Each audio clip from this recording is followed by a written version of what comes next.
Hello everyone, welcome to class number 20 of the chapter Database System. आज के class का हमारा डिस्कशन का टॉपिक है ER नेमिंग कन्वेंशंस। तो ER नेमिंग कन्वेंशंस क्या है उसके बारे में आज के क्लास में हम डिस्कस करेंगे। तो चलिए शुरू करते हैं डिस्कशन और जानते हैं ER नेमिंग कन्वेंशंस के बारे में। ओके, तो जैसे कि लास्ट कुछ क्लासेस में ऑलरेडी हम ईआर मॉडल के बारे में डिस्कस कर चुके हैं, तो ये हम जानते हैं कि ईआर मॉडल में डिफरेंट टाइप ऑफ एलिमेंट्स और डिफरेंट टाइप ऑफ कंपोनेंट्स हम यूज करते हैं ईआर डायग्राम को बनाने के लिए या फिर ईआर डायग्राम को डिजाइन करने के लिए कोई भी एक पर्टिकुलर डाटाबेस का। तो क्या क्या एलिमेंट्स वहां पे यूज करते हैं? Entity, attribute, relationship, identifier, etcetera. So to represent each element of ER model in ER diagram, there are different naming conventions are used. तो ये नेमिंग कन्वेंशन होता क्या है? जैसे कि एक ER डायग्राम जब हम डिजाइन करते हैं, डिफरेंट टाइप ऑफ एलिमेंट्स को लेकर डिजाइन करते हैं। क्या है वो elements? Entity, attribute, relationship, etcetera. तो एक एंटिटी को जब हम एक ER डायग्राम में रिप्रेजेंट करते हैं, उस पर्टिकुलर एंटिटी को रिप्रेजेंट करते वक्त उसका नेमिंग कैसे होना चाहिए, उसके कुछ रूल्स होते हैं, जिन रूल्स को हम बोलते हैं naming convention. Naming convention are the rules for providing name to a particular element in ER diagram. ER diagram में कोई भी एलिमेंट को हम रिप्रेजेंट करें, उस पर्टिकुलर एलिमेंट का नेमिंग कैसे होगा, उसके लिए जो रूल है, जिस रूल को हम फॉलो करके हम नेमिंग करते हैं, उस रूल को हम बोलते हैं नेमिंग कन्वेंशन। तो नेमिंग कन्वेंशन क्या है पता चल गया? नेमिंग कन्वेंशन हम किसको बोलते हैं पता चल गया। ओके, तो यहाँ पे जितने भी एलिमेंट्स हैं, जिन जिन एलिमेंट्स को लेके हम ईआर डायग्राम डिजाइन करते हैं, तो हर एक एलिमेंट के लिए नेमिंग कन्वेंशंस अलग अलग हैं, जिन नेमिंग कन्वेंशंस को यूज करके हम क्या कर सकते हैं, प्रॉपर तरीके से एक ईआर डायग्राम को हम डिजाइन कर सकते हैं। Okay, so in our ER diagrams, we will use the convention that entity type and relationship type names are uppercase letter. जब भी आप ER डायग्राम बनाते हो, ER डायग्राम में जब भी आप एंटिटीज को रिप्रेजेंट करते हो, रिलेशनशिप्स को रिप्रेजेंट करते हो, तो उनको आपको रिप्रेजेंट करना है किस तरह के नेमिंग में? अपर केस लेटर की फॉर्म में नेमिंग को रिप्रेजेंट करना है, मतलब कैपिटल लेटर में उनको रिप्रेजेंट करना है। Okay, and the attribute names have their initial letter capitalized and the role names are lowercase letter. But जब आप एट्रीब्यूट को रिप्रेजेंट करते हो कोई भी एंटिटी का, तो वहां पे एट्रीब्यूट का जो फर्स्ट लेटर है, कोई भी एट्रीब्यूट का फर्स्ट लेटर जो है वो कैपिटल होना चाहिए और बाकी जितने लेटर्स हैं वो स्मॉल लेटर होने से भी चलेगा, उनको स्मॉल लेटर्स में हमें रखना है। ओके, बस इतना नेमिंग कन्वेंशन हमें जानना है जब भी हम ईआर डायग्राम को डिजाइन करते हैं, एंटिटीज को रिप्रेजेंट करते हैं, रिलेशनशिप्स को रिप्रेजेंट करते हैं, एट्रीब्यूट्स को रिप्रेजेंट करते हैं। तो ओके, तो जैसे कि अगर मेरे पास एक स्टूडेंट एंटिटी सेट है, ईआर मॉडल में जब उसको रिप्रेजेंट करूंगा तो कैसे लिखूंगा? उसको हम लिखेंगे कैपिटल लेटर में। अगर कोई रिलेशनशिप मुझे बनाना है, जैसे कि स्टूडेंट एंड टीचर के बीच मुझे रिलेशन बनाना है, तो स्टूडेंट क्या है? एक एंटिटी है जिसको हम कैपिटल लेटर में रिप्रेजेंट करेंगे। टीचर भी क्या है? टीचर भी एक एंटिटी है जिसको हम कैपिटल लेटर में रिप्रेजेंट करेंगे। तो उनके बीच रिलेशन क्या हो सकता है? Teacher teaches, teacher teaches student, teacher teaches student. Okay, या फिर स्टूडेंट लर्न्स फ्रॉम टीचर। तो हमेशा जब हम दो एंटिटीज के बीच रिलेशनशिप एस्टैब्लिश करते हैं, तो रिलेशनशिप मेनली हम लेफ्ट टू राइट रिप्रेजेंट करते हैं या फिर टॉप टू बॉटम रिप्रेजेंट करते हैं। तो यहाँ पे रिलेशनशिप अगर हम ड्रॉ करेंगे तो मेनली रिप्रेजेंट करेंगे लेफ्ट टू राइट। स्टूडेंट का रिलेशन टीचर एंटिटी के साथ क्या है? तो यहाँ पे रिलेशनशिप क्या हो सकता है?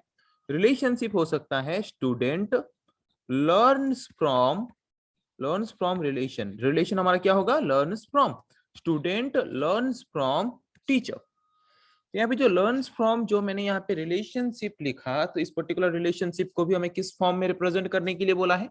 अपर केस लेटर, बट यहाँ पे मैंने स्मॉल लेटर में रिप्रेजेंट किया है। तो अगर प्रॉपर रिप्रेजेंटेशन हमें करना है तो यहाँ पे हमें रिप्रेजेंट करना पड़ेगा इसको किसमें? कैपिटल लेटर में। मतलब यहाँ पे हमें लर्न्स फ्रॉम को कैपिटल लेटर में लिखना पड़ेगा अगर हम एक ईआर डायग्राम को प्रॉपर तरीके से रिप्रेजेंट करना चाहते हैं तो।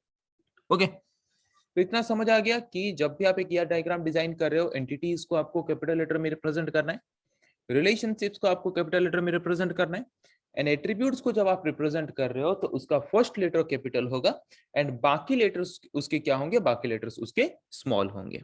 Okay, another naming consideration involves choosing binary relationship names to make the ER diagram of the schema readable from left to right and from top to bottom।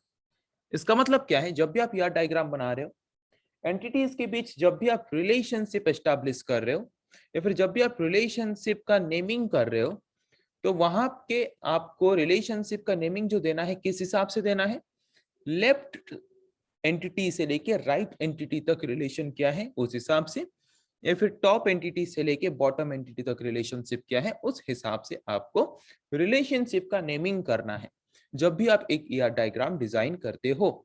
Okay, तब जाके उस ईआर डायग्राम को हम proper ER diagram बोल सकते हैं। समझ आ गया कि नेमिंग कन्वेंशंस क्या है, क्या क्या रूल्स हैं जो कि हमें फॉलो करना पड़ेगा ईआर डायग्राम में जब हम नेमिंग करते हैं, रिलेशनशिप्स एस्टैब्लिश करते हैं तब। ओके, तो लास्ट क्लास में जैसे कि एक एग्जांपल हमने किया था हॉस्पिटल डाटाबेस का, हमने एक ईआर डायग्राम बनाया था जहां पे एंटिटीज हमारे थे पेशेंट्स, टेस्ट्स, डॉक्टर, एट्रीब्यूट्स हर एक एंटिटीज के थे और रिलेशनशिप भी उनका हमने आइडेंटिफाई किया था। ओके, तो अभी उस वक्त हमने जो ईआर मॉडल का एग्जांपल लिया था तो वहां पे हमने तब तक नेमिंग कन्वेंशंस के बारे में नहीं पढ़े थे तब तक हम, तो इसीलिए नॉर्मली हमने नेमिंग जिस तरीके से हमें पॉसिबल हो सकता है, जिस तरीके से हमें आसान लगा उसी तरीके से हमने नेमिंग कर लिया था। तो जबकि अब हम नेमिंग कन्वेंशंस पढ़ चुके हैं तो नेमिंग कन्वेंशंस को फॉलो करके अगर हम एक ईआर डायग्राम को डिजाइन करेंगे तो उसका रिप्रेजेंटेशन कैसे हो सकता है, तो चलिए अभी उसको ड्रॉ करते हैं। तो पहले जितने एंटिटीज हैं उनको हमें रिप्रेजेंट करना है कैपिटल लेटर में, तो चलिए कैपिटल लेटर में पहले उसको रिप्रेजेंट कर लेते हैं। जैसे कि फर्स्ट हमारा एंटिटी क्या है, पेशेंट्स। ओके, तो पेशेंट को पहले हम रिप्रेजेंट करेंगे किसमें, पेशेंट को हम रिप्रेजेंट करेंगे यहाँ पे कैपिटल लेटर में।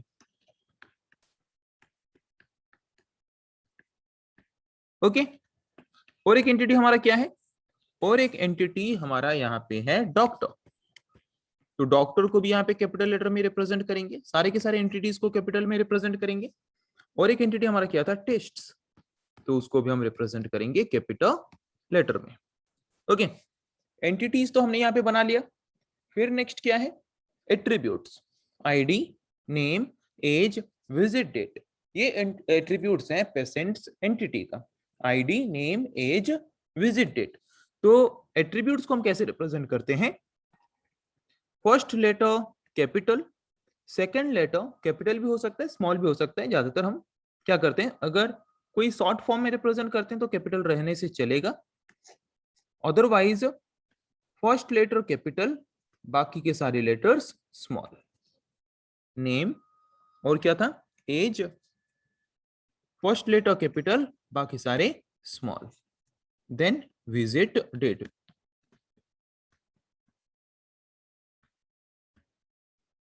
ओके, देन टेस्ट के क्या क्या एट्रीब्यूट है, नेम, डेट, रिजल्ट। नेम जो कि प्राइमरी की के हिसाब से रिप्रेजेंट किया गया है, देन डेट,